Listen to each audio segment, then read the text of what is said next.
3 år, 10 måneder og 8 dage.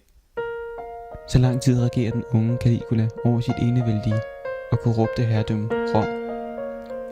Så lang tid går der, inden nogle klarsynede efter alt for lang tid tager sagen i egne hænder og ender de mørke dage, der har efterfulgt Caligulas udnævnelse til kejser.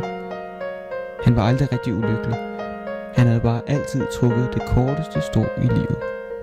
Ligegyldigt hvad livet bød ham, fandt han en måde at holde det ud på. Om det så var at udnævne en hestekonsul eller bruge hele landets penge til fester, druk og hor, lige indtil det hele var forbi. Ingen sørgede. Tværtimod, hele landet drog et lettelsens suk, da nyheden bredte sig. Stockholm-syndromet er en psykisk tilstand, hvor en person er taget til fange og gennem tilvænning lærer at leve med den tilstand, hvor man befinder sig, og endda er tilfreds med det. Det er ikke alle, der ønsker at frigøres fra deres lænker. Frigøres andre omkring en, er det muligt, at man bliver i tvivl om, hvorvidt ens virkelighed er en realitet. Det er svært at skelne, hvorvidt ens nuværende omgivelser er de egentlige omgivelser. Menneskers forhold til hele livet er et produkt af Stockholm-syndromet. Så mange forfærdelige og brutale hændelser finder sted hver dag, og alligevel skal man dag ud af dag ind høre på optimisters prædiken om, hvordan verden og livet er så smukt og vidunderligt.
Hvad skal vi have på egentlig?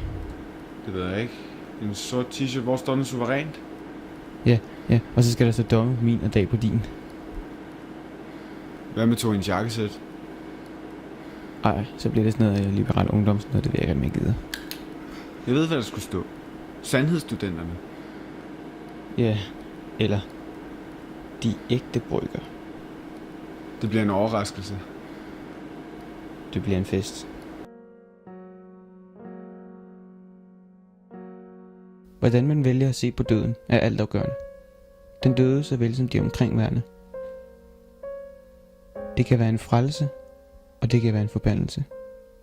Det kan være en selvopoffrelse for at klare de sindsforvrængede og fortåede sind, der findes i nudagens samfund.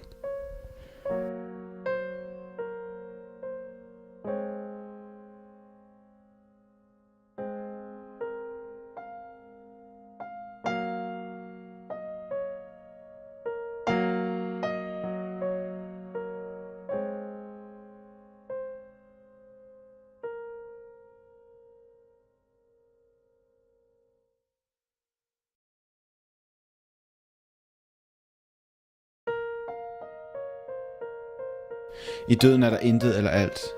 Det er der ingen, der ved. Hvad end virkeligheden bringer, så er døden mere fredfyldt, mere meningsfuldt. Hvis man bare i snævert tidsrum kan se ud over ens virkelighed og udforske nye tankebaner, kan andres død klare ens syn. Det er derfor, vi gør det. Vi gør det i håbet om at klare de andres syn.